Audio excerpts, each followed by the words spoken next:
பாருங்கள், எனக்கு திடீர்னு தீர்க்க தரிசனம் கொடி கட்டி பறக்கிறதா இல்லையா? கையை தட்டுங்க. ஆமென்னு சொல்ல கையை தட்டுங்க. ஹல்லேலூயா. சொன்னால் அவர் செய்து முடிக்கிற தேவன். அந்த தேவனை மகிமைப்படுத்தணும். ஹல்லேலூயா. நான் மகிமைப்படுத்தினேன், அவரை நான் மகிமைப்படுத்தினேன். பஞ்சத்திலும் தரித்திரத்திலும் அவரை மகிமைப்படுத்தினேன்.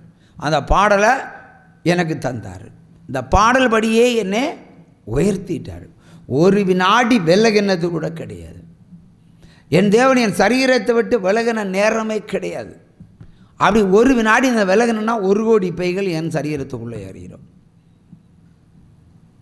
அடுத்து 3 கோடி ஏறிடும். அப்புறம் நானே ஒரு பேயாந்துன்னு உங்களுக்கு ஊழியம் செய்ய வேண்டியது வரும். நிறைய ஊழியக்காரங்க பேயாந்துன்னு தான் ஊழியக்காரன் செய்வாங்க. அவங்க அண்டரெல்லாம் கலட்டி பாருங்கள், கட்டியிருப்பாங்க கருப்பு கேரெல்லாம். நிறைய பாதி பேர் அப்படி தான். அது சபை பெருகணும், வருமானம் பெருகணும் என்பதற்காக ஊழியம் செய்கிறவர்கள். நான் பரலோகத்துக்கு நீங்கள் போகணும்னு சொல்லுகிற ஊழியம். அது ஒரு மனிதன் மரித்தால் பேயா போகக்கூடாது. பேயாய் போனால் எங்கே? நான் தான் ஒன்று அழிக்கணும் ஜபத்தில். ஆகவே ஜாக்கிரதையாக இருக்க வேண்டும். ஒவ்வொரு மனிதனும் மரித்தால் அவன் பிழைத்து பரலோகத்துக்கு போகணும். அதற்கு தான் இந்த ஊழியம். அதான் பாவத்தை கலற்ற வேலையை நான் செய்கிறேன், சாபத்தை கலற்ற வேலையை செய்கிறேன். 2க்கும் செவி கொடுத்தால் ஆசீர்வாதமாக இருப்பீர்கள். ஹல்லேலூயா. இங்கே ஆசீர்வாதங்கள் மேலே சாபத்தை அனுப்பினார். லாஸ்ட்டில் டிரைவர் வேலைக்கு எங்கிட்டே கேட்க வேண்டிய ஒரு நிலைமை வந்து விட்டது. ஹல்லேலூயா. பாருங்கள், வசனத்துக்கு செவி கொடுங்க. யாராக இருந்தாலும் வசனம் உங்களுக்கு எதிராக வரக்கூடாது. அதை நான் விரும்புகிறேன். அப்படி வந்தால் கீழ்ப்படிந்து தான் ஆக வேண்டும். ஹல்லேலூயா. என்றால் தேவ சத்தம் அது. ஹல்லேலூயா. அது எக்கால சத்தம், உங்களை வாழ வைக்கிற ஒரு வார்த்தை. அன்றைக்கு பசியோடு இருந்தேன், பணமில்லாமல் இருந்தேன், லட்சக்கணக்கில் கடனோடு இருந்தேன். மாம்சமான மனிதனுக்கு உன்னை ஒழித்து கொள்ளாதே என்று சொல்லி என்னை ஓடி போகவும் விடலை. வர்ற கடங்காரெல்லாம் என்ன அழிக்கிறதுக்கும் அடிக்கிறதுக்கும் ஏன் ஜீப்பு கொண்டு வந்து கார் கொண்டு வந்து தூக்கி போட்டு கொண்டு போகிறதுக்கே வந்தானுவான். ஒன்றுக்கும் தேவன் கையளிக்கவில்லை. அதான் ஒருபோதும் விலகிடார். இன்றைக்கும் அவர் உங்களுக்கு வாக்குத்தத்தம் பண்ணுறாரு, ஒருபோதும் நான் உங்களை விட்டு விலக மாட்டேன். நீங்கள் விலகி போனால் விட்டுருவார், பிடிச்சி வச்சுருக்க மாட்டார். அதான் என் தேவன் என்ற வேதம் சொல்லுகிறது. நீ என்னை தேடினால் நான் உனக்கு தென்படுவேன், நீ என்னை தேடாமல் போனால் நான் உன்னை விட்டு விடுவேன். எக்கேடு கட்டும் போ. அதான் ஆண்டவருடைய வார்த்தை.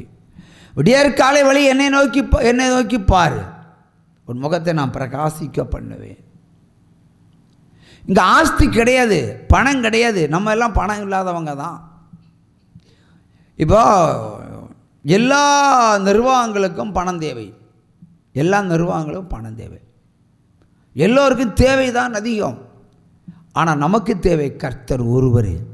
அவர் ஒருவர் மட்டும் நமக்குள்ளே இருந்தால் நமக்கு எல்லாம் உண்டாகும் என்ற நம்பிக்கை ஏன் உங்களுக்கு உருவாகுவதில்லை? ஏன் உருவாகுவதில்லை?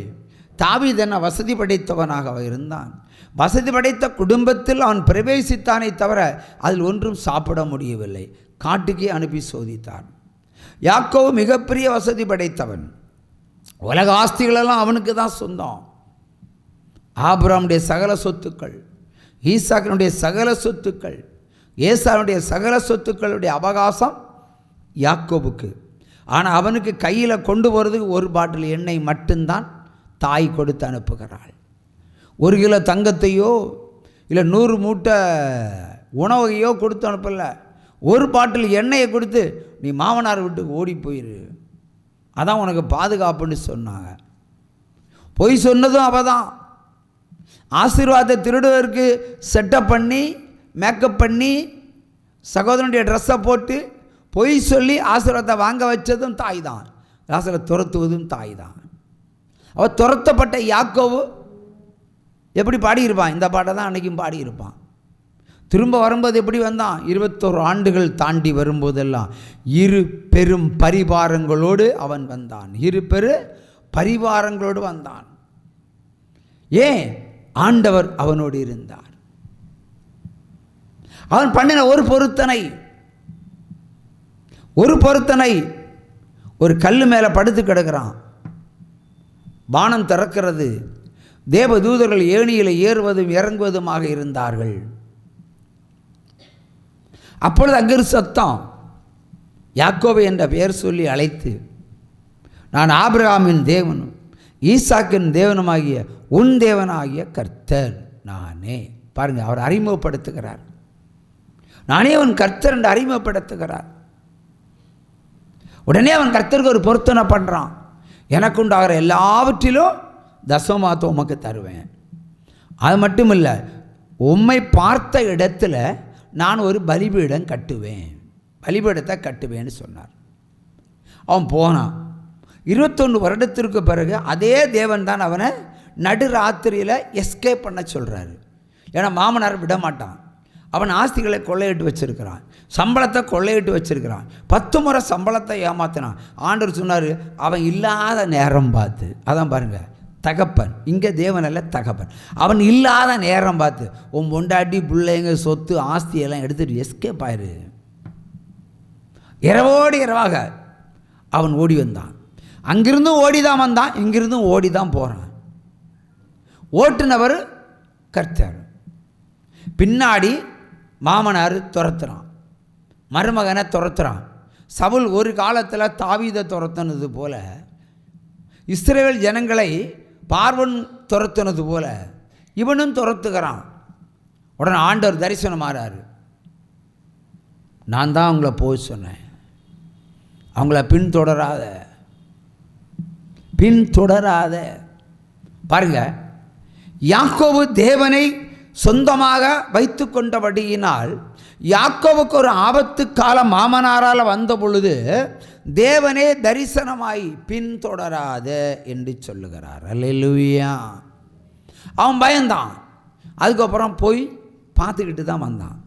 என்ன ஒரு கேள்வி, எனக்கு தெய்வத்தை திருடிட்டு போனியா, எனக்கு அந்த தெய்வத்தையாவது கொடுங்க. பொண்ணை திருடினியா ஓகே, வெள்ளியை திருடினியா ஓகே, என் பிற பிள்ளையும் கூட்டிகிட்டு போனேன் போ, ஆனால் என்ன என்னுடைய தெய்வத்தை நீங்கள் திருடிட்டு போனீங்க, அதான் குற்றச்சாட்டு.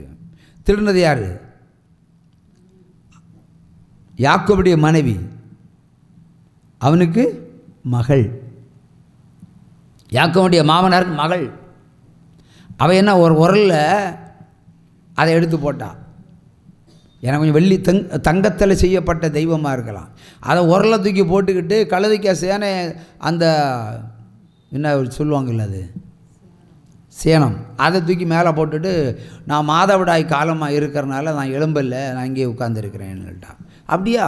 தீட்டான், உட்காந்துக்கோ. அப்போ தீட்டு கடியாக அது இருக்குது. அவன் அப்படியே திரும்ப போயிட்டான். ஒரு சும்மா கையை தட்டலாம். அல்லேலூயா. அப்போ பாருங்கள் என்ன சத்தியம் வெளிப்படுது. தேவனை அவர் தெய்வமாக கொண்டா எல்லா பிரச்சனைக்கும் அவர் நம்ம கூடவே இருக்கிறாரு. இதை அறிந்தோம் நம்ம அதை செய்யலை, விசுவாசிக்கலை. தேவன் நம்மோட இருப்பாரா, தேவன் நம்மை ஆசீர்வதிப்பாரா, நம்மக்கிட்ட என்ன இருக்கிறது என்று கேள்வி கேட்டால் அது அவிவிசுவாசம். ஒரு மனிதன் வலது காலை தூக்கி முன்ன வச்சாதான் கொஞ்சம் ஏரியா பின்னாடி போகும். நீ கர்த்தரோடு நடந்தால் கர்த்தர் உன்னை எல்லா இடங்களிலும் அவர் உயர்த்துவார். ஒரு தாய் தேற்றுவது போல் என் நேசர் தேற்றுவார். ஒரு தாய் தேற்றுவது போல் என் நேசர் தேற்றுவார். மார்போடு அணைப்பாரே மனக்கவலை தீர்ப்பாரே. மார்போடு அணைப்பாரே மனக்கவலை தீர்ப்பாரே. ஒரு தாய் தேற்றுவது போல்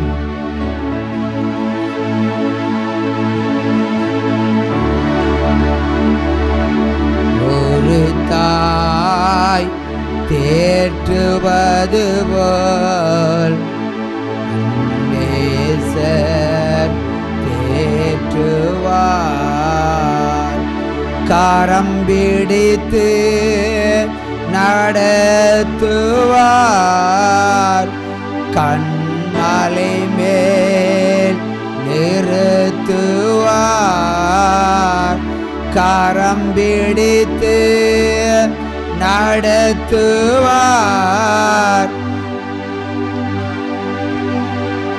நிறுத்துவார். ஒரு தாய் தேற்றுவது போல் நேசர் தேற்றுவார். எனக்காக மரித்தாரே, என் பாவம் சுமந்தாரே. எனக்காக மரித்தாரே, என் பாவம். ஒரு தாய் தேற்றுவது போல்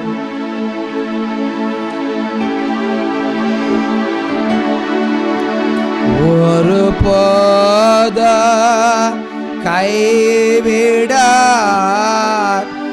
ஒரு நாளும் விலகிடார்.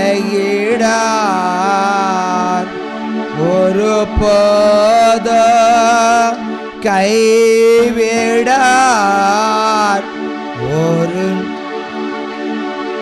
விலகிடார்.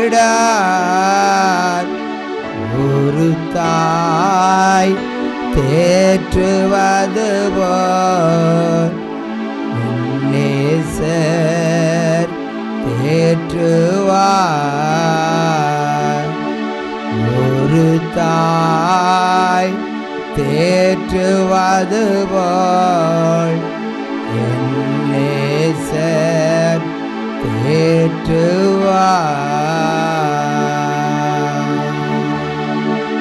ஆமென். அல்லேலூயா. ஆகவே நாம் இருக்கிற சூழ்நிலைகள் எல்லாம் நமக்கு ஆபத்தானவைகள் தான், நான் இல்லை என்று சொல்லவில்லை. ஆனால் ஆபத்துகளிலிருந்து உங்களை தப்புவிக்கிற தேவன் மகாபெரிய தேவன். அல்லேலூயா. அவரை நீங்கள் பற்றி கொண்டால் அவர் உங்களை கரம் பிடித்து நடத்துவார். அல்லேலூயா. கைவிடாமல் நடத்துவார். ஒருபோதும் விலகிடார். இரவிலும் வருவார், என்னது பகலிலும் கூடவே இருப்பார். அவர் கூட இருப்பதை விட வேற உங்களுக்கு என்ன வேண்டும் கேளுங்க. அவர் கூட இருப்பது பெருசா, உங்களுக்கு தேவையான ஆஸ்திகள் பெருசா? கூட இருப்பது தான் பெருசு. அவர் கூட இருந்தால் எல்லாமே நமக்கு உண்டாகும் என்ப சத்தியத்தை நீங்கள் உணர்ந்து கொள்ள வேண்டும். அல்லேலூயா, அல்லேலூயா. இப்போ அப்போஸ்தலர் நடவடிக்கைகளை பார்க்கும் பொழுது எல்லா சொத்துக்களையும் எல்லாரும் விற்று கொடுத்தாங்க. நீ ஒரு சென்டோடு வச்சுருக்க, எல்லாம் விற்றுட்டு தாங்கன்னு கீழ்ப்பணிந்தார்கள். அப்போ இதில் நீங்கள் என்ன நினைக்கிறீங்க? நீங்கள் இதில் எல்லா ப்ராப்பர்ட்டியும் விற்று கொடுத்தாச்சு. ஏன்னா கல்யாணம் பண்ணி கொடுக்கக்கூடிய பெண் பிள்ளைகள் இருந்திருக்கலாம், இல்லைன்னா ஆண் பிள்ளைகளுக்கு வீடு கட்டக்கூடிய பணம் இருந்திருக்கலாம். எல்லாவற்றையும் விற்று கொண்டு வாங்க, ஊழியத்துக்கு கொடுத்துருங்கன்னு சொன்னார். அப்படியே கீழ்ப்படிந்தார்கள். அப்படி எல்லாவற்றையும் இழந்து நாம் ஆண்டவருக்குள்ளே கொடுத்தா அவங்கள தேவன் ஆசீர்வதிப்பாரா ஆசீர்வதிக்க மாட்டாரா? நிச்சயமாக ஆசீர்வதிப்பார். இந்த விதவை ஸ்திரீ ஆனால் காயினை உண்டியலில் போடுறான். இயேசு பார்த்துக்கிட்டு தான் இருக்கார். போடக்கு முன்னாடி தெரியும் இவளுக்கு ஒன்றும் இல்லைன்னு. இருக்கிறதா போட்டதுமே இதான் பெரிய காணிக்கைன்னு சொன்னார். என் பெட்டியை திறந்து எடுத்து கொடுத்தாரான். அடுத்த வேளை சாப்பாடு நீ வச்சுக்கோன்னு. இல்லையே. அப்போ நீ இருந்ததெல்லாம் போடுகிறாய். அப்போ ஒன்றை நான் பொறுப்பெடுக்கிறேன், உன்னுடைய ஆசீர்வாதங்களை நான் பொறுப்பு கேரண்டின்னு சொல்லி நடத்த போகிறாருன்னு அர்த்தம். அல்லேலூயா. அதான் தேவன். தேவனுக்கு கொடுத்து யாரும் குறைந்து போகிறதில்லை. தேவனுக்கு கொடுத்தா நம்ம கொளுத்து தான் போவோம். உற்சாகமாக கையை தட்டுங்க. நீ எப்போவும் உள்ள சொல்லணும், தேவனுக்கு கொடுத்தா நான் கொளுத்து போவேன்னு சொல்லுங்கள். உற்சாகமாக கையை தட்டலாம். அல்லேலூயா. ஒரு முறை ஒரு சகோதரன், ஒரு அரசியல் கட்சியை சேர்ந்த இன்றைக்கு பெரிய லெவலில் இருக்கிற ஒரு எம்பியினுடைய ஒரு சகோதரன் என்னிடத்தில் கேட்குறான். அன்றைக்கி ஒரு இன்டர்வியூ பண்ணார், கேமராவில் என்ன ஒரு இன்டர்வியூ பண்ணார். ஏன்னா அவருடைய தற்கொலையிலேருந்து ஆண்டவர் காப்பாற்றி அவரை ஆசீர்வதிச்சு வச்சுருக்க அந்த இடத்துல அவர் என்ன ஒரு இன்டர்வியூ பண்ணார். நாங்கள் வீடுகளில் ஜோம் பண்ண 2 வாரம் தான் ஜோம் பண்ணுவோம்.